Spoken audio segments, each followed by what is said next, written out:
اللہ تعالیٰ نے اس دنیا میں ایک ایسے صحابی کو بھیجا تھا جس نے سولی پر چڑھنے سے قبل 2 رکعت نماز پڑھنے کی ایک ایسی عظیم سنت جاری کی جو رہتی دنیا تک استقامت کی علامت بن گئی۔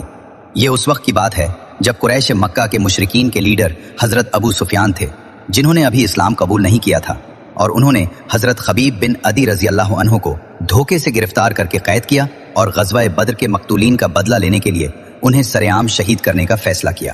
جب انہیں قید خانے میں زنجیروں سے جکڑ کر رکھا گیا تو قدرت نے ان کی غیبی مہمانی کا ایسا انتظام کیا کہ دیکھنے والے دنگ رہ گئے۔ قید خانے کی مالکن نے اپنی آنکھوں سے دیکھا کہ حضرت خبیب کے ہاتھ میں انگوروں کا ایک بڑا گچھا ہے جسے وہ بڑے اطمینان سے کھا رہے ہیں، حالانکہ اس موسم میں پورے مکہ میں انگور کا ایک دانہ تک میسر نہ تھا۔ جب ان کے قتل کا فیصلہ ہوا تو مکہ کے تمام سردار اور عوام تنعیم کے میدان میں اکٹھے ہوئے تاکہ ایک جرأت مند صحابی کا تماشا بنا سکیں۔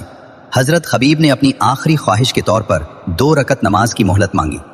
مشرکین نے اجازت دے دی اور پھر حضرت خبیب نے پلٹ کر ظالموں سے مخاطب ہو کر کہا کہ خدا کی قسم، اگر مجھے یہ ڈر نہ ہوتا کہ تم کہو گے کہ میں موت سے ڈر کر نماز لمبی کر رہا ہوں تو میں ان رکعتوں کو مزید طویل کرتا۔ اس طرح وہ تاریخ اسلام کے پہلے شخص بنے جنہوں نے سولی پر چڑھنے سے قبل 2 رکعت نماز پڑھنے کی سنت جاری کی۔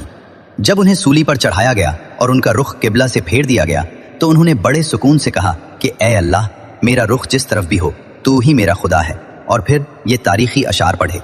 مجھے اس بات کی کوئی پرواہ نہیں کہ میں مسلمان ہونے کی حالت میں قتل کیا جا رہا ہوں،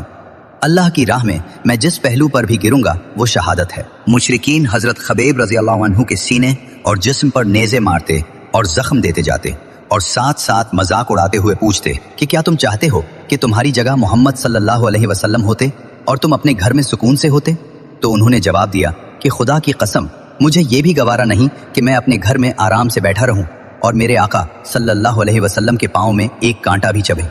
اس کے بعد ابو سفیان نے کہا کہ میں نے کسی انسان کو کسی سے اتنی محبت کرتے نہیں دیکھا جتنی محبت محمد صلی اللہ علیہ وسلم کے صحابہ ان سے کرتے ہیں، اور پھر انہیں نیزوں سے شہید کر دیا گیا۔